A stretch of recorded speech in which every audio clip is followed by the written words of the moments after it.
आज हम बात करने वाले हैं एक ऐसे शख्स की, एक ऐसे समाज सुधारक की जिन्होंने अपनी पूरी जिंदगी गरीबों और शोषितों के नाम कर दी।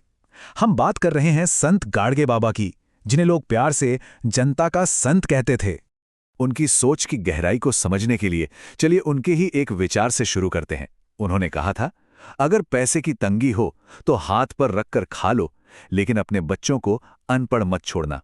सोचिए कितनी बड़ी बात है। बस यही एक वाक्य साफ कर देता है कि उनके जीवन का सबसे बड़ा मिशन यानी शिक्षा उनके लिए कितनी ज्यादा जरूरी थी। तो सवाल ये है कि एक साधारण सा किसान अचानक से जनता का संत कैसे बन गया। इसकी कहानी शुरू होती है एक बहुत बड़े धोखे से, एक ऐसे अन्याय से जिसने डेबूजी की पूरी जिंदगी का मकसद ही बदल कर रख दिया। संत गाडगे बाबा का असली नाम था डेबूजी झिंगराजी जाणोरकर। 1876 में महाराष्ट्र के एक छोटे से गांव में उनका जन्म हुआ। उनका बचपन कह सकते हैं काफी मुश्किलों से भरा था। सोचिए, सिर्फ 8 साल की उम्र में उनके पिता गुजर गए। फिर वो अपने नाना के घर पले बड़े और 16 साल की उम्र में शादी भी हो गई और वो खेती-बाड़ी करने लगे। मतलब शुरुआत बिल्कुल एक आम इंसान जैसी ही थी। लेकिन फिर एक घटना ने सब कुछ बदल दिया। हुआ ये कि एक चालाक साहूकार ने डेबूजी और उनके मामा को एक बंजर जमीन बेच दी। अब दोनों ने जी तोड़ मेहनत की, उस जमीन को सोना बना दिया। पर उनकी सबसे बड़ी कमजोरी क्या थी? वो पढ़े लिखे नहीं थे। और इसी का फायदा उठाकर उस साहूकार ने धोखे से कुछ कागजों पर उनका अंगूठा लगवा लिया और उनकी खून पसीने की कमाई वो जमीन उनसे छीन ली। अब ये सिर्फ एक जमीन का टुकड़ा नहीं था जो उनसे छिना था। ये उनकी मेहनत पर, उनके पसीने पर और उनके भरोसे पर एक सीधा हमला था। और इसी धोखे ने डेबूजी के अंदर एक ऐसी आग जलाई जो फिर कभी नहीं बुझी। तो उस धोखे के बाद डेबूजी ने ठान लिया कि वो इस समाज को बदल कर रहेंगे।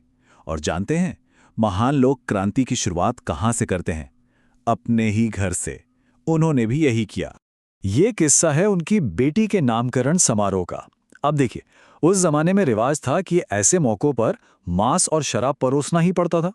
लेकिन डेबूजी ने इस परंपरा को तोड़ने की ठानी। उन्होंने कहा, नहीं, सिर्फ शाकाहारी भोजन बनेगा। अब जाहिर है गांव के बड़े बुजुर्ग भड़क गए, कहने लगे ये हमारी परंपरा का अपमान है। लेकिन डेबूजी ने उन्होंने गुस्सा नहीं किया। उन्होंने बहुत कामली, बहुत तर्क से जवाब दिया। उन्होंने समझाया, देखो, शराब पीने के बाद इंसान को अच्छे बुरे का होश नहीं रहता। वो हंगामा करता है और ये तो एक शुभ काम है, इसमें बाधा क्यों डालना?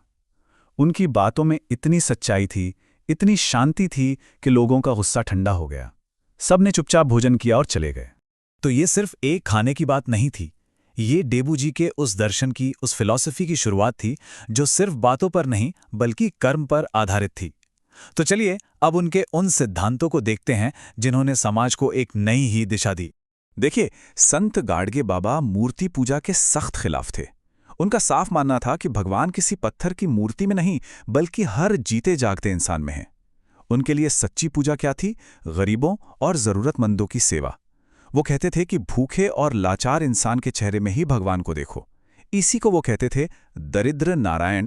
उनकी प्राथमिकताएं समाज के लिए कह सकते हैं बिल्कुल साफ और क्रांतिकारी थीं।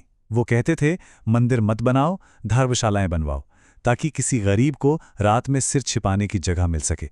वो कहते थे, मूर्तियों पर पैसा क्यों खर्च करना, स्कूल और अस्पताल बनवाओ ताकि लोगों की जिंदगी बेहतर हो सके। कितनी सीधी और सच्ची बात है। और सबसे दिलचस्प बात, उनके लिए असली मंदिर कोई बिल्डिंग नहीं थी। उनके लिए असली मंदिर था स्कूल।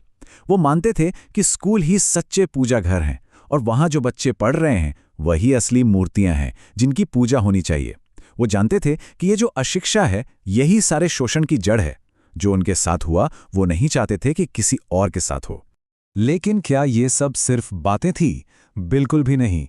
गाडगे बाबा ने अपने हर एक विचार को जमीन पर उतारा। उन्होंने एक ऐसी विरासत बनाई जिसकी तारीफ महात्मा गांधी जैसे बड़े नेताओं ने भी की। उन्होंने सिर्फ कहानी करके दिखाया। अशिक्षितों को ताकत देने के लिए उन्होंने सैकड़ों स्कूल बनवाए। सोचिए, सैकड़ों स्कूल, ये कोई छोटा नंबर नहीं है। ये दिखाता है कि वो समाज को सच में जड़ से बदलना चाहते थे। उनके काम का असर इतना गहरा था कि महात्मा गांधी तक उनसे प्रभावित हुए। गांधी जी ने गाडगे बाबा को गरीबों का सच्चा सेवक कहा था। अब सोचिए, उस दौर के सबसे बड़े नेता से ये सम्मान मिलना कितनी बड़ी बात थी। और यह सम्मान सिर्फ एक तरफा नहीं था। जब डॉक्टर बी.आर. अम्बेडकर का निधन हुआ तो कहते हैं संत गाड़िये बाबा फूट फूट कर रोए थे और उन्होंने कहा, मेरा सेनापति चला गया। इससे पता चलता है कि वो अम्बेडकर जी को शोषितों के हक की लड़ाई का सबसे बड़ा योद्धा मानते थे। तो पूरी जिंदगी समाज की सेवा करने के बाद उनका जो आखिरी सफर था वो भी उनके सिद्धांतों की तरह ही एकदम सादगी और त्याग से भरा हुआ था। 1954 के आसपास डायबिटीज की वजह से उनकी सेहत गिरने लगी। उन्हें अस्पताल में भर्ती कराया गया, लेकिन वो ऐसे इंसान थे कि एक रात चुपचाप अस्पताल से चले गए। क्योंकि उन्हें लगा कि उनके इलाज का खर्च किसी पर बोझ बनेगा। फिर 6 दिसंबर 1956 को जब डॉक्टर अंबेडकर के निधन की खबर आई तो वो बुरी तरह टूट गए। उन्होंने खाना पीना तक छोड़ दिया और कुछ ही दिनों बाद 20 दिसंबर 1956 को ये महान आत्मा हमेशा के लिए चली गई। वो चले गए, लेकिन एक ऐसी विरासत छोड़ गए जो आज भी उतनी ही जरूरी है। तो आज का सवाल यही है कि इस दुनिया में जहां हम हर चीज के लिए बड़े बड़े कॉम्प्लेक्स सॉल्यूशन ढूंढ रहे हैं, हम उस एक इंसान से क्या सीख सकते हैं जिसके पास सिर्फ एक झाड़ू थी और एक किताब थी।